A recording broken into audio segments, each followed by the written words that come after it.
नमस्कार, स्वागत है आपका टीवी 9 भारतवर्ष में। आपके साथ मैं हूं सुमेरा खान। सबसे पहले बात संसद स्मोक कांड की करेंगे। जैसे जैसे तफ्तीश आगे बढ़ रही है, बड़े और चौंकाने वाले खुलासे हो रहे हैं। अब पूरी साजिश के तार को जोड़ने वाली टूल किट से भी पर्दा उठ चुका है। सबसे पहले आपको बताते हैं संसद स्मोक कांड में साजिश की टूल किट दरअसल है क्या।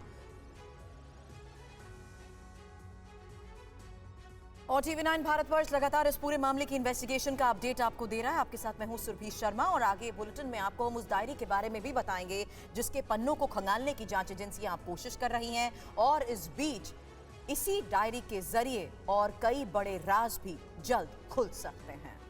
आपके साथ मैं हूं प्रतिभा मिश्रा। दूसरी ओर मोबाइल फोन इस पूरे मामले की तह तक पहुंचने में अहम साबित होता नजर आ रहा है, लेकिन इसे भी आरोपियों ने साजिश के तहत कैसे ठिकाने लगाया, ये भी आगे आपको दिखाएंगे।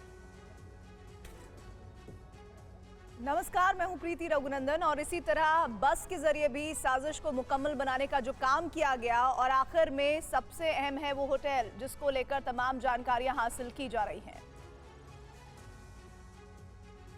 और सबसे पहले इस वक्त की सबसे बड़ी खबर आपको बता दें, पुलिस रिमांड पर संसद कांड का आरोपी ललित। 7 दिन की रिमांड पर आरोपी ललित झा को भेजा गया है। पटियाला हाउस कोर्ट में ललित की पेशी हुई और उसके बाद कोर्ट ने ललित को 7 दिन की रिमांड पर भेज दिया। पुलिस की तरफ से कहा गया कि मास्टरमाइंड है ललित झा और इससे रिकवरी करनी बहुत जरूरी है, खासतौर पर मोबाइल फोन की।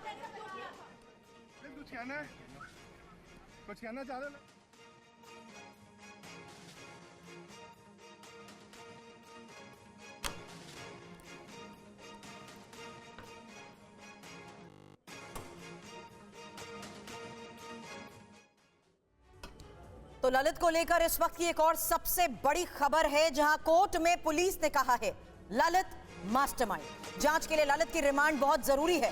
ललित से पता करना है कुछ अहम सवालों के जवाब। जो ललित से पता लगेंगे वो है साजिश।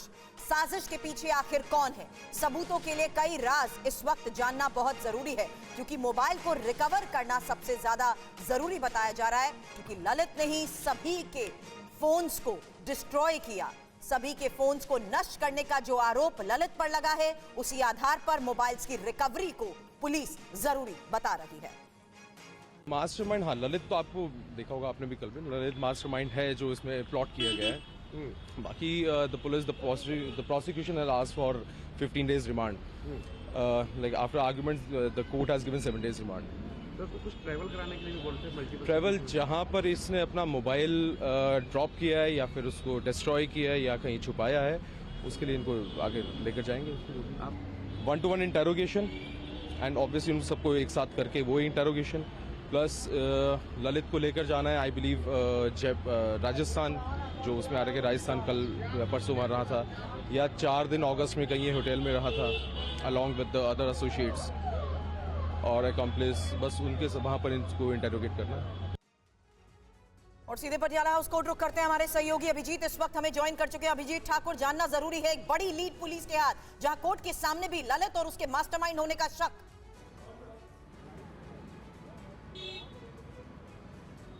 बिल्कुल, जिस तरह से पटियाला हाउस कोर्ट में अभी थोड़ी देर पहले ही ललित की पेशी हुई और उसके बाद वहां से 7 दिन का रिमांड स्पेशल सेल को मिला पटियाला हाउस कोर्ट से ललित झा का, उससे दिल्ली पुलिस ने इस बात की पुष्टि तो कर दी है कि ललित झा ही इस पूरे मामले में मास्टरमाइंड है, क्योंकि कोर्ट के अंदर ये बात कही गई कि चूंकि ललित झा मास्टरमाइंड है इसलिए उससे पूछताछ बहुत ज़रूरी है और कई राज्यों से इस पूरे मामले के तार जुड़े हो सकते हैं, इसलिए भी कई राज्यों में स्पेशल सेल की टीम को ट्रैवल करना पड़ेगा और उस लिहाज से 15 दिन की रिमांड मांगी गई थी, लेकिन 7 दिन की रिमांड पटियाला हाउस कोर्ट ने ललित झा की दे दी है। सबसे पहले स्पेशल सेल का टारगेट है कि वो राजस्थान पहुंचे। राजस्थान में जहां पर मोबाइल फोन डंप किए ललित ने, उन मोबाइल फोन की रिकवरी और मोबाइल फोन के से भी डाटा की रिकवरी बहुत जरूरी हो जाती है पूरे मामले में। उसके अलावा स्पेशल सेल का कहना है कि कई लोगों के संपर्क में ललित था, तो और भी लोगों की इन्वॉल्वमेंट हो सकती है। तो कितने लोग इस पूरे साजिश में शामिल हैं, इस बात का पता लगाना और तमाम वो सबूत इकट्ठा करना। जहां जहां